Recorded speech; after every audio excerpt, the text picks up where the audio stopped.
A paz do nosso Senhor e Salvador Jesus Cristo esteja com você! Chegamos ao último capítulo deste livro que tem nos impactado, escrito por Irian Carvalho, O Pastor e a Ovelha. Para fechar com chave de ouro, o capítulo 6 nos traz o seguinte tema: a casa, a bondade e a misericórdia do Senhor. Prepare o seu coração, pois o último versículo do Salmo 23 é um verdadeiro presente espiritual para os que têm o Senhor como sumo pastor. Certamente que a bondade e a misericórdia me seguirão todos os dias da minha vida, e habitarei na casa do Senhor por longos dias. Salmos 23, verso 6. Davi conclui sua poesia dizendo que havia uma certeza inabalável em seu coração. Ele iria habitar na casa do Senhor e ainda ser acompanhado pela bondade e misericórdia divina. A casa do Senhor. O pastor do Salmo 23, quando achou a sua ovelha amada, a ergue sobre seus ombros e, cheio de júbilo, leva-a para sua casa, ou seja, a casa do pastor, que é também a casa da ovelha.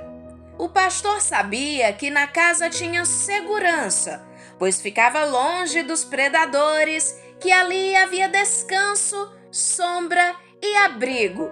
Davi diz: habitarei na casa do Senhor por longos dias. Esta não é a única passagem bíblica em que o salmista expressa seu desejo e alegria de habitar na casa do Senhor. Há outras. Alegrei-me quando me disseram: vamos à casa do Senhor. Salmos 122, verso 1. Uma coisa pedi ao Senhor e a buscarei, que possa morar na casa do Senhor todos os dias da minha vida, para contemplar a formosura do Senhor e inquirir no seu templo. Salmos 127, verso 4. Senhor, eu tenho amado a habitação da tua casa e o lugar onde permanece a tua glória. Salmos 26, verso 8.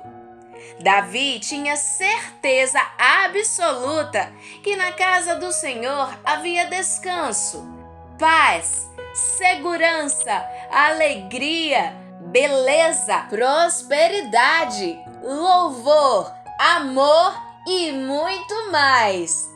Tendo estas certezas, o salmista desejava com muita ansiedade o prazer de habitar na casa do Senhor. Mas qual era o significado real de casa do Senhor? Quando falamos em casa do Senhor, a primeira lembrança que nos vem em mente é santuário, templo, igreja ou um lugar de reunião do povo de Deus. Levando para este sentido, é até louvável este pensamento do salmista, já que alguns têm a igreja como um lugar chato. Mas isto se dá porque muitos não descobriram o verdadeiro prazer de se estar na igreja e dos muitos benefícios que isto pode trazer para consigo, para a família e a sociedade. Casa do Senhor tem um significado mais amplo do que igreja, templo ou santuário. Essa expressão se estende também para ida para o céu. Jesus disse: não se turbe o vosso coração. Credes em Deus, crede também em mim. Na casa de meu pai há muitas moradas. Se não fosse assim, eu vou-lo teria dito: Vou preparar-vos lugar. E quando eu for e vos preparar lugar, virei outra vez e vos levarei para mim mesmo, para que onde eu estiver, estejais vós também. João, capítulo 14, versículos 1 a 3. Com estas palavras, Jesus foi categórico em afirmar que esta expressão casa do Senhor era, sem dúvidas, o lugar onde o Senhor habita. Era sua casa, e esta casa já está preparada, restando somente a promessa de nosso Senhor Jesus Cristo de vir nos buscar para estarmos morando eternamente com Ele. O fato de termos absoluta certeza de sua vinda é o seu amor. Quem poderia ter tão grande amor a ponto de entregar sua vida em favor do outro? Porque Deus amou o mundo de tal maneira que deu seu Filho unigênito, para que todo aquele que nele crê não pereça, mas tenha vida eterna. Porque Deus enviou seu Filho ao mundo, não para que condenasse o mundo, mas para que o mundo fosse salvo por ele. João, capítulo 3, versículos 16 e 17. Por isto o Pai me ama, porque dou a minha vida para tornar a tomá-la. Ninguém tira de mim, mas eu de mim mesmo a dou. Tenho poder para a dar e poder para tornar a tomá-la. Este mandamento recebi de meu Pai. João, capítulo 10, versículo 17. Jesus está voltando. Ele vem buscar um povo fiel, zeloso e de boas obras. Assim como o salmista que almejava morar na casa do Senhor, você também almeja?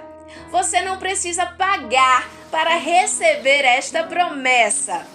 Ó vós, todos os que tendes sede, vinde às águas, e os que não tendes dinheiro, vinde, comprai e comei. Sim, vinde comprai sem dinheiro e sem preço, vinho e leite. Por que gastais o dinheiro naquilo que não é pão, e o produto do vosso trabalho naquilo que não pode satisfazer? Ouvi-me atentamente e comei o que é bom, e a vossa alma se deleite com a gordura. Inclinai os vossos ouvidos e vinde a mim. Ouvi, e a vossa alma viverá, porque convosco farei uma aliança perpétua, dando-vos as firmes beneficências de Davi.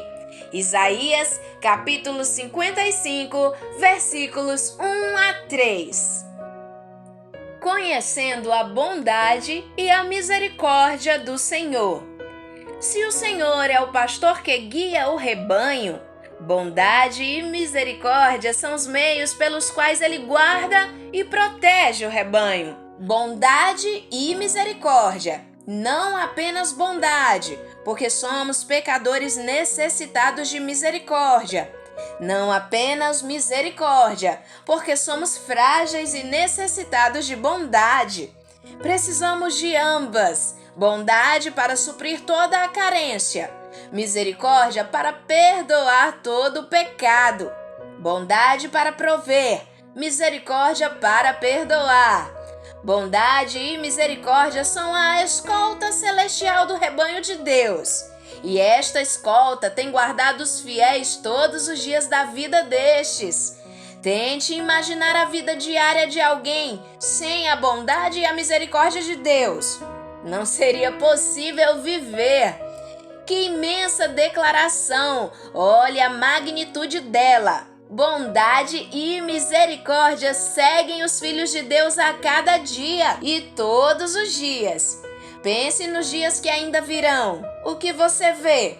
Dias em casa? Com crianças apenas? Deus estará ao seu lado. Dias em um beco sem saída? Ele o conduzirá através dele. Dias de solidão? Ele segurará a sua mão. Certamente que a bondade e a misericórdia me seguirão. Não alguns, não a maioria, não quase todos, mas todos os dias da minha vida. Que modo surpreendente de descrever Deus! Estamos acostumados a um Deus que permanece num lugar, um Deus que está entronizado nos céus e governa e ordena. Davi, no entanto, vê um Deus móvel e ativo. É possível fazer o mesmo? Ousar ver um Deus que nos procura, que nos persegue, que nos caça, que vem em nosso rastro e nos conquista, que nos acompanha com sua bondade e misericórdia todos os dias de nossa vida? Este é o Deus da Bíblia, um Deus que nos procura. Há muitas passagens nas Escrituras que nos dizem isto. Não precisa ir além do 3º capítulo do 1º livro para encontrar Deus no papel de um investigador. Adão e Eva estão escondidos nos arbustos, em parte para cobrir seus corpos, em parte para cobrir seu pecado. Deus não esperou que viessem a ele, não, ele os procurou. As palavras soaram no jardim. Onde está você? Gênesis capítulo 3, versículo 9. Com esta indagação, Deus iniciou uma busca do coração da humanidade que continua até o momento em que você ouve estas palavras. Moisés pode contar-lhe a respeito. Êxodo, capítulo 3, versículos 1 a 12. Jonas é outro exemplo. Jonas, capítulo 1, versículo 4. Os discípulos de Jesus conheciam o sentimento de ter a companhia de Deus. Marcos, capítulo 6, versículos 45 a 51. Uma mulher de Samaria sentiu o mesmo. João, capítulo 4, versículos 1 a 26. Lázaro, o apóstolo Pedro, Paulo e tantos outros tiveram esta experiência. Deus é um Deus onisciente, onipotente e onipresente. Salmos 139. Você já o sentiu seguindo você? Talvez através da bondade de um desconhecido, a majestade de um pôr do sol, o mistério de um romance, através da pergunta de uma criança ou da confiança de um cônjuge, por meio de uma palavra bendita ou de um toque na hora certa. Você já sentiu a sua presença? Então continue a confiar nele. Às vezes não é fácil confiar. Talvez não, mas também não é tão difícil quanto pensamos de vez em quando. Confie em sua fé e não em seus sentimentos. Você não se sente espiritual todos os dias? Claro que não, mas os sentimentos não têm impacto sobre a presença de Deus. Nos dias em que não se sentir perto de Deus, agarre-se à sua fé, não nos seus sentimentos. A bondade e a misericórdia seguirá você todos os dias de sua vida. De modo geral, temos muita dificuldade para enxergarmos a bondade de Deus quando estamos no meio da tribulação. Não sentimos a sua misericórdia e até mesmo pensamos que Ele escondeu a sua bondade. Este sentimento até mesmo Jesus teve quando estava na cruz, quando Ele disse: Deus meu, por que me desamparaste? Esse tipo de experiência todos nós podemos ter e vamos ter um dia na vida. E quando passamos por elas, só vamos entendê-las lá na frente, quando olhamos para trás e visualizamos a bondade e a misericórdia de Deus e como Ele estava trabalhando ao nosso bem o tempo todo. Portanto, Ter Deus trabalhando ao nosso favor não significa que nunca vamos passar por dificuldades, porque elas vão aparecer, mas Deus fará com que elas cooperem para o nosso próprio bem. Além da bondade, temos outra companhia, a misericórdia de Deus. Por que precisamos de misericórdia? Por sermos imperfeitos, vamos tropeçar e cometer erros.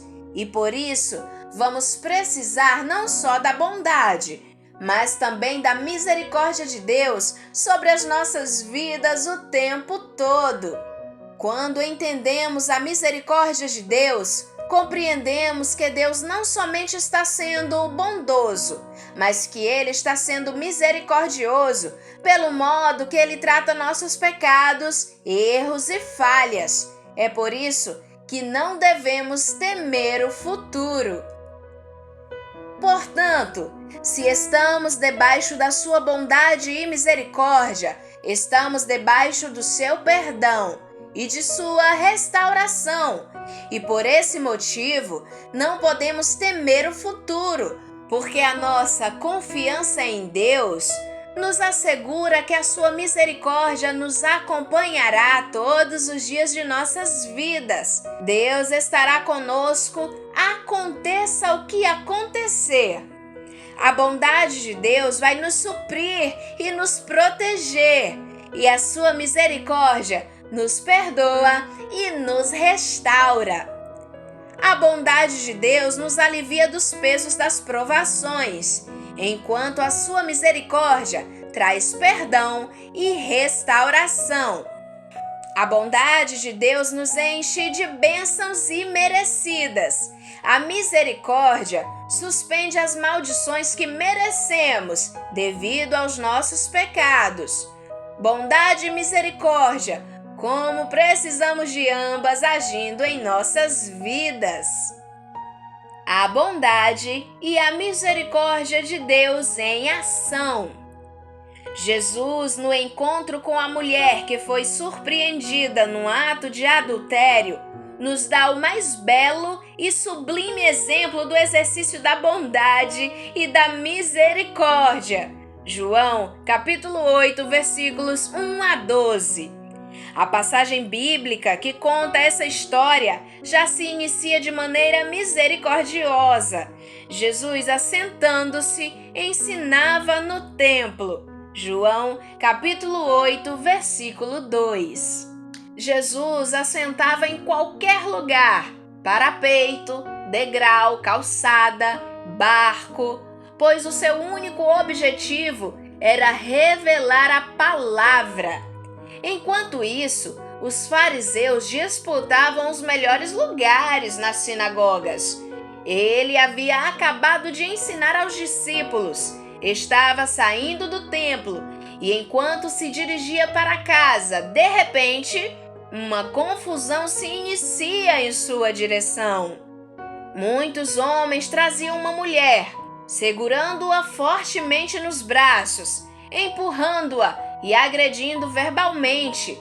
A mulher, com suas vestes rasgadas, os cabelos em desalinho, chorava e soluçava, implorando misericórdia e bondade.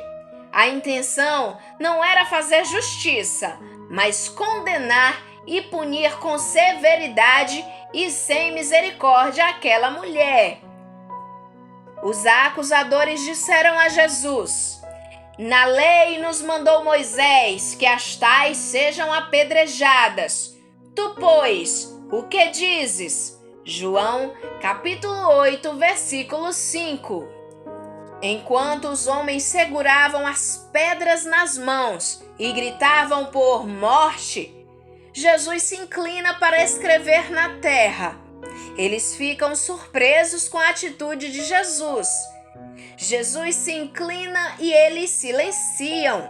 Soltam a mulher que, em suspense, aguarda o desfecho, enquanto ele escrevia com o dedo na terra. João, capítulo 8, versículo 6. O mestre se agacha e espalha com as mãos o pó das pedras e areia. Representantes da lei ajuntavam pedras. Jesus, o representante da graça, se interessa pelo pó destas pedras. Eles queriam a morte, Jesus, a vida. Afinal, a palavra diz que formou Deus o homem do pó da terra. Gênesis, capítulo 2, versículo 7. Nas mãos do carpinteiro, Jesus, o pó da terra é moldado. Nas mãos dele, o pecador se arrepende. Nas mãos dele, somos transformados. Jesus começou um novo tempo em que as pedras, os pecadores, testificariam do seu poder. Digo-vos que, se estes se calarem, as próprias pedras clamarão. Lucas, capítulo 19, versículo 40. Vós também, como pedras vivas, sois edificados casa espiritual e sacerdócio santo, para oferecer sacrifícios espirituais agradáveis a Deus por Jesus Cristo. 1 Pedro, capítulo 2, versículo 5.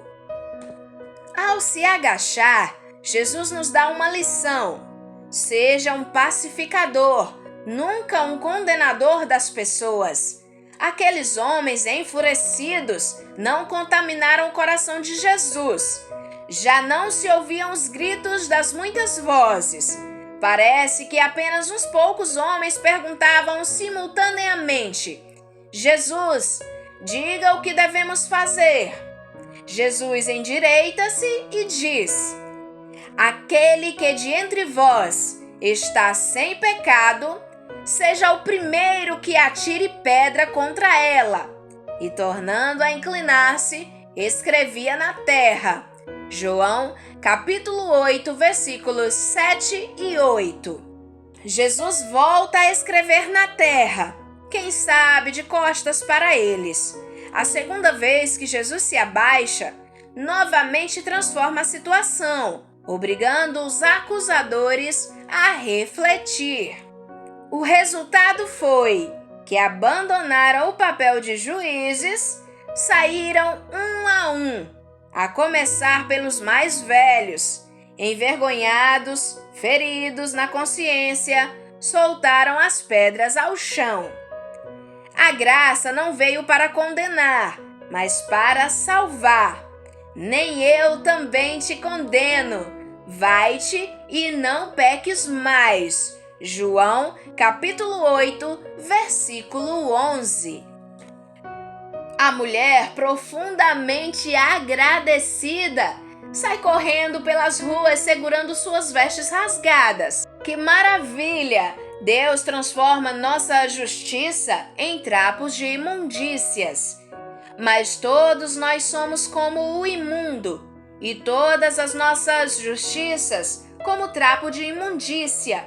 E todos nós murchamos como a folha, e as nossas iniquidades como um vento nos arrebatam.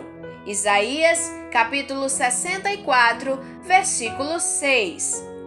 A Bíblia não menciona o que aconteceu depois, na vida daquela mulher, mas quem sabe seu esposo tenha soltado as pedras, abraçado e perdoado aquela mulher, porque Jesus começou uma obra na vida dela e provavelmente restaurou sua família. Deus não dá uma bênção pela metade, e sim completa. Paulo fala isso, tendo por certo isto mesmo, que aquele que em vós começou a boa obra, a aperfeiçoará até o dia de Jesus Cristo. Filipenses, capítulo 1, versículo 6. O juízo é sem misericórdia por aqueles que não exercitam a misericórdia. Quando falamos em exercitar, é algo que crescemos fazendo. Exercitar misericórdia é não condenar os viciados, adúlteros, mentirosos e outros pecadores, e tentar levá-los a Cristo, para que possam ser libertos e transformados. Tiago ensina exatamente isso. Assim falai e assim procedei, como devendo ser julgados pela lei da liberdade, porque o juízo será sem misericórdia sobre aquele que não fez misericórdia, e a misericórdia triunfa do juízo. Tiago, capítulo 2, versículos 12 e 13. O amor e a misericórdia sempre triunfará sobre o juízo. Se alguém julga e condena um pecador, ele estará condenado. Mas se você o ama, tem misericórdia dele e o perdoa, ele alcançará a misericórdia de Deus.